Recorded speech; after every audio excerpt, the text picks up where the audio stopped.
In today's video, I want to show you how I went about solving exploit number 12, private treasure, found here on the Solidity challenges repo. So if you haven't already, go ahead and clone the repo and open it up in your editor. Over here on the README, it states a user has amassed a fortune within a smart contract, but it's secured by a secret key. Your task is to test the strength of this key. Is it truly secure? Our challenge, uncover the key and claim the funds. We need to add our solution to the getKey function in the test file, and then we need to run this test command. Over on the contract, you can see all we have is a constructor and a single function. Now, this constructor, it states here that they use it to construct the contract with a random key, and they do not want us to reference these values to generate the key. So the key here is in state. It's the only variable in state, and they're using this method here to construct the key. So we're not to just copy this and generate a key. Now, the unlock treasure, all we need to do is our generated key needs to be passed. They're going to check that it is indeed a match to the key on the contract here. If it is, the balance of this contract becomes the treasure and it gets transferred to our wallet.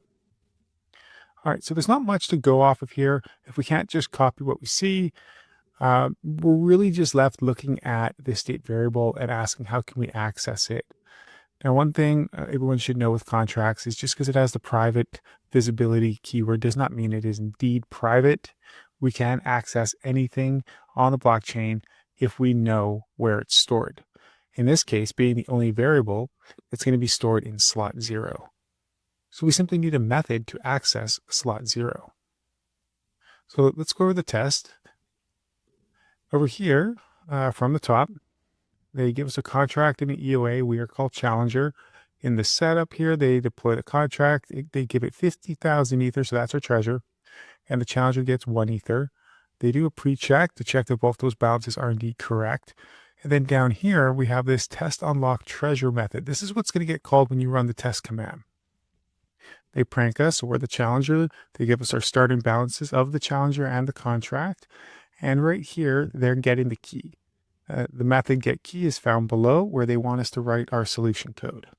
So once we do, they'll get the key, and then they will call unlock treasure on the contract. If it passes, then the treasure will be transferred to us. It will allow us to pass these assertions where it looks at the Challenger's balance, and they're saying that it is indeed equal to their starting balance plus the contract balance. And then finally, the last assertion is that the contract's balance itself will equal 0. All right, so let's focus now on getKey. I went about it in such manner where we start by using VM.load, and we're going to pass in the storage slot, which is going to be 0 because it's the only variable on the contract. And it needs to be a uint256. And then finally, it does need to be casted to bytes 32 because all storage slots are of type bytes 32. And then we need to load it for a given contract. So we're going to be passing in our contract. With these two parameters, we can now successfully call VM.load, and it will return that value. So now that we have that value, which is going to be of type uint256, we have to ensure that. So I'm just casting it to that type and returning it as our stored key. Now that we have that stored key, we can go ahead and run our method and call our function and see what the outcome is. So let's navigate over to the terminal.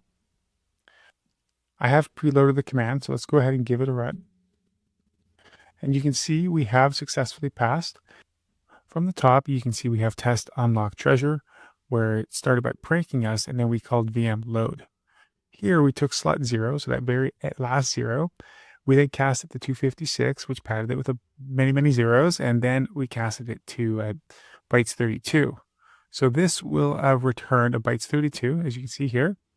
This represents the slot. We then, if we double back here, you can see slot 0 was bytes 32. Next step was to take the bytes 32 slot, and then we cast it to 256, and that will return our key value. So we're going to see that right here. So we got our bytes 32. We did that casting, and it returned our key value here. So this is the key, the secret key that we're passing to unlock the treasure. And then it succeeded because you can see the fallback function was triggered, which then transferred the 50,000 Ether over to us. Final assertions prove the starting balance which was the 1 ether plus 50,000 ether. It now belongs to the challenger, and the contract's balance is now indeed 0. So that was my approach to this exploit. If you happen to find a different way of going about it, I'd love to hear it.